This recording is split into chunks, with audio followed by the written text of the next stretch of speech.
Yo, what's good? Welcome back to Groove Selective. Today we're going to be remaking 4am by Harry T, who has been taking over the house scene recently with his hits No Lie, and most recently 4am. When I get close, 2 a.m. on my bands, I got the go. It's my dance, I got the no. We're going to kickstart this video by looking at the bass, and we're going to start off with looking at the notes of the bass line. So we're starting off on C, we're moving down to G sharp, then we're moving to F, and then we're moving to C sharp, and then we're resolving on the C in the lower octave. And now we're going to take a look at the sound design. Now, you're going to start off with oscillator A on harmonic morph. So if you go to digital, move down to harmonic morph, there you go. You're going to turn down the octave by -3. And then you're going to move over to your warp and you're going to select PD to B, and you're going to set this to 10%. And then you're going to move to your wavetable position and set this to 121. Now, this is quite a fundamental part of the sound, so make sure you copy this exactly. And then we're going to move over to oscillator B, and you're going to start off with a sine wave, and you're going to turn up the semitones by +7. And then we're going to move down to our warp function here. You're going to select Alt Warp, and then you're going to go bend ±, and you're going to set this to 13%. And then we're going to move on to filter 1. Your cutoff is going to be set to 43 Hertz, and it's only going to be affecting oscillator A, and we've got key tracking on. And for envelope 1, you're going to copy our ADSR settings down below. So our attack is set to 2.4 milliseconds, our decay time is set to 1 second, our sustain is set to -5.9 dB, and our release time is set to 76 milliseconds. We're using LFO1 to control our warp on the oscillator A, so you can just drag this over here. And moving on to LFO2, we're using this to control our coarse pitch. And once you've set LFO2 to your coarse pitch, you're going to head over to the matrix and turn it up to 19%. And then moving on to LFO3. LFO3 is controlling our cutoff filter. So MG low 24 here. And again, you can do this just by dragging over LFO3 to the cutoff. And if we go over to our matrix, you can turn the amount up by 70%. Next, you're going to turn on your portamento. So set this to always, and then set the portamento to 0.2 milliseconds. It's a very small amount, but it's just going to add a little bit of glide between the notes. And then let's head over to our effects. So we're starting off with a distortion, and our drive is set to 65%, and our mix is at 100%, and we're using the soft clipper. And for your chorus, make sure BPM sync is on, and you're going to attach one of these macros here to the mix level, and you can turn the chorus up to +20 using your macro. And then we're going to move on to the EQ. We're just bringing out some of that top end. And then if we look at our compressor, we're using the multi-band, and we're bringing out some of that top end again and bringing out that low end energy. So it's getting a dip in that mid-range, so it's not muddy. Now we can move on to our delay. So we're using a ping pong delay, and again, attach one of your macros to the mix level. You can set your left and right to quarter notes, and then the feedback is going to be set to 40%, and your mix level is going to be based on what you set here. So I've set this to +11. And then we can move on to our reverb. Again, we're using a macro.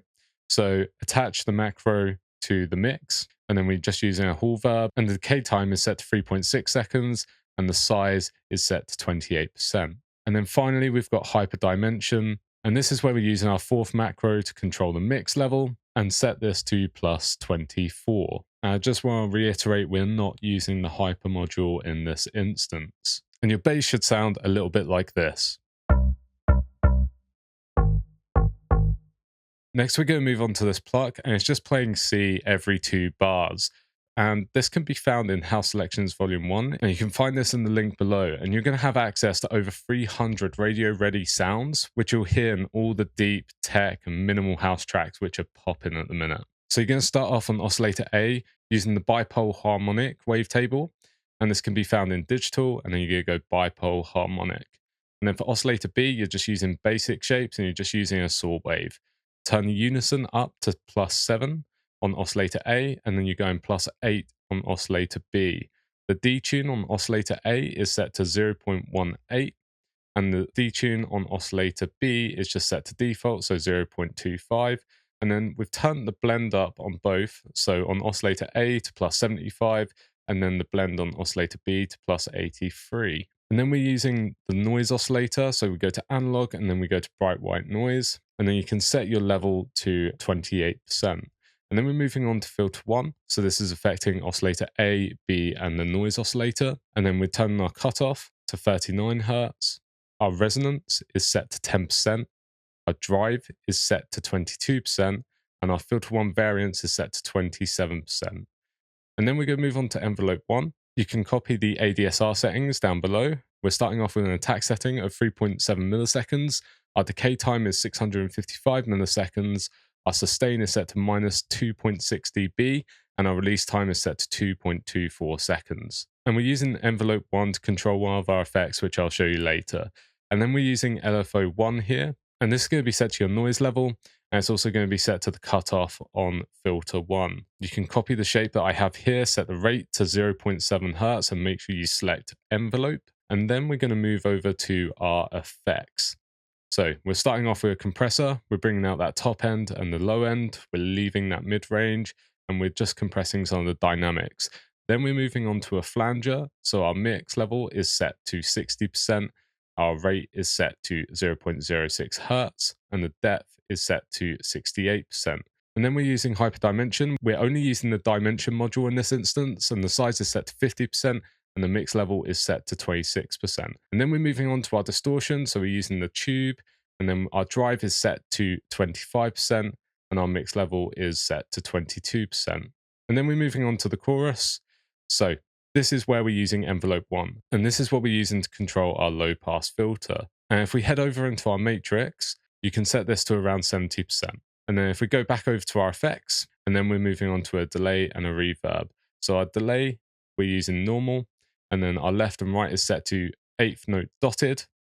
And then our feedback is at 58%, and the mix is set to around 50. And then we're moving on to our reverb. So we're using a Hall verb. Our size is set to 43%, and our decay time is set to 4.6 seconds. And then our mix level is set to 41%. And then we're just using an EQ just to cut out some of those lows. Whoops, I just pushed up the resonance a little bit there, but that's fine. And in context of the mix, it sounds like this. Now we're going to move on to these two plucks here. Now the melody for this, we're starting on C, we're moving up to D sharp, then to F, then down to D sharp, then down to C, then down to G sharp, and then resolving on the G. And for these pluck sounds, you can find them in the Groove Selective House Selection Volume 1 packs down below. Now for the drums, I actually use a different pack for this one, and the sounds can be found in the Drums at Groove pack in the link below. And you'll have access to over 150 samples, loops, and MIDI grooves, which are fully customizable. If you chuck one of these grooves in here, and your kick is typically going to be starting on C, your claps are usually going to be on D or D sharp, you can just drag in your sounds to the sampler. It's just going to make your lives a little bit easier. If you want to skip that step and you just want to use some loops, we've got all the loops that you need to get started in making bangers. Now let's break down these drums. So I'm using kick 2, clap 3, closed hat 2, open hat 4, crash 4 from the pack. Our kick is landing on the 1, 2, 3, and 4. And then we introduce our claps on the 2 and 4. And then we've got our closed hi-hat, which is playing 16th notes that are slightly swung, and we've edited the velocities to humanize it. And then we add in our open hi-hat.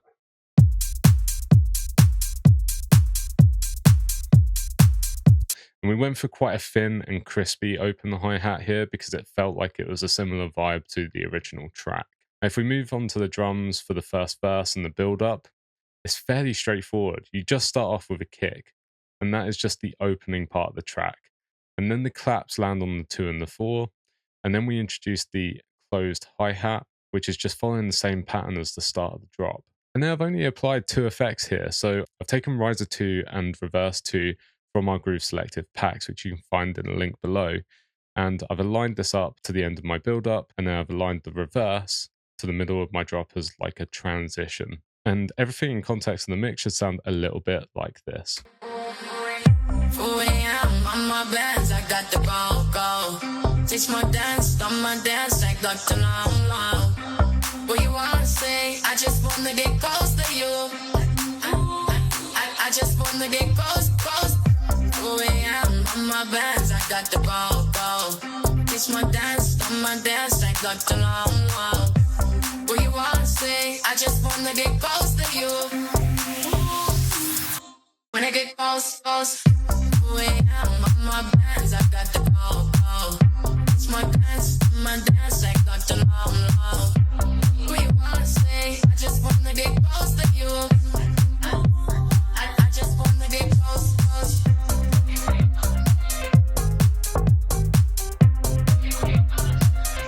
Wanna get close, close.